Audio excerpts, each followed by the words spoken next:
Welcome বন্ধুরা, আবার চলে এসেছি তোমাদের সাথে একটা খুশির খবর নিয়ে। তোমাদের যাদের ইচ্ছে যে ডিফেন্সে জব করবো বা আইটিবিপিতে জব করবো তাদের জন্য কিন্তু এই ভিডিওটা খুব হেল্পফুল হবে। তুমি শুধুমাত্র মাধ্যমিক পাস করে থাকলে হবে, তার সাথে সাথে আইটিআই যে কোনো ট্রেড, আইটিআই যতগুলো ট্রেড আছে যেমন ধরো কার্পেন্টার বলো, প্লাম্বার বলো, ম্যাসন বলো, ইলেকট্রিশিয়ান বলো, ওয়েল্ডার বলো, ফিটার বলো, তুমি যে কোনো ট্রেডের মধ্যে যে কোনো একটা, এইসব যেসব ট্রেডগুলোর নাম বললাম এইসব ট্রেডগুলির মধ্যে যে কোনো একটা যদি তুমি করে রেখেছো তো তোমার কিন্তু কাজে লেগে যাবে। এখন দেখো, যেহেতু এটা সেন্ট্রালের চাকরি, কেন্দ্র সরকারের চাকরি, তাই এটা অনেকটাই বেতন তোমরা পাবে। আর তার উপর তো এটা গ্রুপ সির পোস্ট, গ্রুপ ডি না, গ্রুপ সির পোস্ট। কনস্টেবল পদে তোমার নিয়োগ হবে। কার্পেন্টার বলো, প্লাম্বার বলো, ম্যাসন বলো, ইলেকট্রিশিয়ান বলো, এইসব পোস্টে কিন্তু এখানে নিয়োগ হবে। কয়েকটা সিট রয়েছে, আমি তোমাদেরকে বলে দেবো।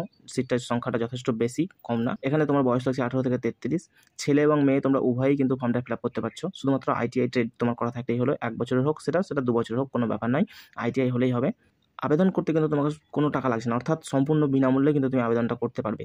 ছেলে হোক বা মেয়ে হোক, সম্পূর্ণ বিনামূল্যে আবেদন করতে পারবে। আবেদনটা শুরু হচ্ছে, দেখে নাও ভালো করে ডেটটা, 12/8/2024, অর্থাৎ আগস্ট মাসের 12 তারিখ থেকে কিন্তু ফর্মটা ফিল আপ। দেখো, Indo Tibetan border police force for the post of constable 2024। দেখো, কনস্টেবল পদে নিয়োগ হচ্ছে, এটা গ্রুপ সি পদের নিয়োগ, নন গ্যাজেটেড, নন মিনিস্ট্রিয়াল পদে এটা নিয়োগ হবে।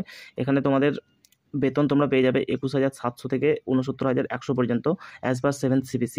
Indo Tibetan border police force invite online application form eligible male and female Indian citizenship including subject of Nepal and Bhutan.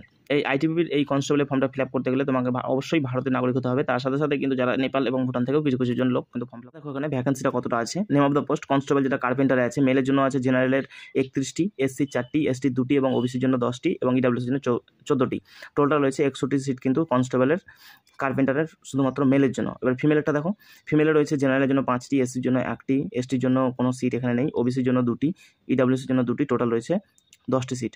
Total যদি আমরা শুধুমাত্র কার্পেন্টারেই দেখি জেল প্লাস ফিমেলে কতগুলো সিট আছে, টোটাল কিন্তু 71টা সিট রয়েছে। তো সিট সংখ্যা কিন্তু খুব একটা কম নয়, যথেষ্ট পরিমাণে সিট সংখ্যা। 71টি সিট মানে যথেষ্ট পরিমাণে সিট। এখানে পরীক্ষা কিন্তু খুব একটা হার্ড হয় না, তোমাদেরকে আগেই বলা হয়েছে। দেখো, আইটিবিপি পরীক্ষা মানে যেমন খুব একটা হার্ড এমন কোনো একটা ব্যাপার না। তোমরা যারা জিডির জন্য প্রিপারেশন নাও তারা কিন্তু অনায়াসে এই পরীক্ষাটাই তোমরা ক্র্যাক করে ফেলবে, কোনো অসুবিধা হবে না। জিডিতে যে সিলেবাস আছে এখানে কিন্তু সেম সিলেবাস। তো জিডির জন্য যারা প্রস্তুতি নিচ্ছ, সাথে সাথে যারা আইটিআই করে রেখেছো, তাদের কিন্তু এটা বিশাল বড় একটা সুযোগ। এই সুযোগটা তোমরা মিস করে না, জাস্ট ফর্মটা ফিল আপ করে দাও, পরীক্ষাটা দিয়ে এসো, অনায়াসে পাস করে যাবে, কোনো ব্যাপার নাই। প্লাম্বারে দেখো কতগুলো সিট আছে। প্লাম্বারে মেলের জন্য রয়েছে জেনারেলে 22টা, এসসির জন্য 3টা, এসটির জন্য 1টা, ওবিসির জন্য 8টা, ইডাব্লিউসির জন্য 10টি সিট রয়েছে। টোটাল কিন্তু তোমার 44টি সিট রয়েছে শুধুমাত্র মেলের জন্য প্লাম্বারে। তারপরে দেখো, প্লাম্বারে ফিমেলের জন্য জেনারেল হচ্ছে 4টি, এসসিতে রয়েছে 1টি, এসটির জন্য কোনো সিট নেই, ওবিসির জন্য 1টি, ইডাব্লিউসির জন্য 2টি। টোটাল রয়েছে ফিমেলের জন্য প্লাম্বারে 8টি সিট, এবং মেল এবং ফিমেল মিলিয়ে প্লাম্বারে তোমার সিট রয়েছে 52, অর্থাৎ 52টি কিন্তু সিট রয়েছে। কনস্টেবল ম্যাসন, ম্যাসনের জন্য কটা পোস্ট রয়েছে? ম্যাসনের মেলের জন্য রয়েছে 27টি, জেনারেলে, এসসির জন্য রয়েছে 3টি, 2টি রয়েছে এসটির জন্য, 10টি রয়েছে ওবিসির জন্য, 12টি রয়েছে ইডাব্লিউএসের জন্য, এবং টোটাল রয়েছে 54টা সিট শুধুমাত্র ম্যাসনের জন্য। আর মেয়ে ছেলের জন্য ম্যাসনে রয়েছে 5টা, জেনারেলের জন্য 1টা, এসটির জন্য 1টা, এসসির জন্য, এসটির জন্য কোনো সিট নেই, ওবিসির জন্য 2টি এবং ইডাব্লিউএসের জন্য 2টি, টোটাল রয়েছে 10টি। এবং মেল এবং ফিমেল মিলিয়ে ম্যাসনের টোটাল সিট রয়েছে 64। তারপরে দেখো ইলেকট্রিশিয়ান, এই কটা পোস্টে কিন্তু তোমাদের এখানে রিক্রুটমেন্ট হবে। কার্পেন্টার, প্লাম্বার, ম্যাসন, ইলেকট্রিশিয়ান, পরবর্তীকালে আরও এর মধ্যে অ্যাড হতে পারে। পরবর্তীকালে আইটিআই যেসব ট্রেডগুলো আছে সেগুলো কিন্তু এখানে ইনক্লুড হতে পারে, যেমন ধরো ওয়েল্ডার, ফিটার, সবগুলোই এর মধ্যে কিন্তু অ্যাড হতে পারে। যতটা সম্ভব অ্যাড হওয়ার সম্ভাবনা কিন্তু রয়েছে। ইলেকট্রিশিয়ানে দেখো কতগুলো সিট রয়েছে। মেলের জন্য রয়েছে জেনারেলেদের 7টা, এসসির জন্য 1টা, ওবিসির জন্য 3টা, ইডাব্লিউসির জন্য 3টা, টোটাল রয়েছে 14টা। এবং ইলেকট্রিশিয়ান ফিমেল রয়েছে জেনারেলের জন্য 1টা, আর সেরকম এসসি, এসটি, ওবিসি কোনো সিট নেই। টোটাল রয়েছে কিন্তু ইলেকট্রিশিয়ানে মেল ফিমেল মিলিয়ে 15টি সিট। এবার তোমরা দেখো এজ লিমিটটা এখানে বলে দিচ্ছি তোমাদেরকে একটু।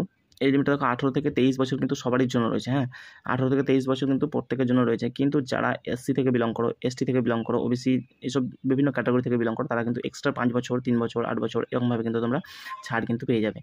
তো সেক্ষেত্রে যাদের বয়স 23 থেকে একটু বেশি হয়ে গেছে তারাও চিন্তা না করে ফর্মটা তারা ফিল আপ করতে পারবে, অসুবিধা নেই তাদের। এই যে রিল্যাক্সেশন পুরো যখন ডিটেলস নোটিফিকেশন আসবে তখন তোমরা কিন্তু সম্পূর্ণভাবে বুঝতে পারবে কার কতটা ছাড় দেওয়া হবে।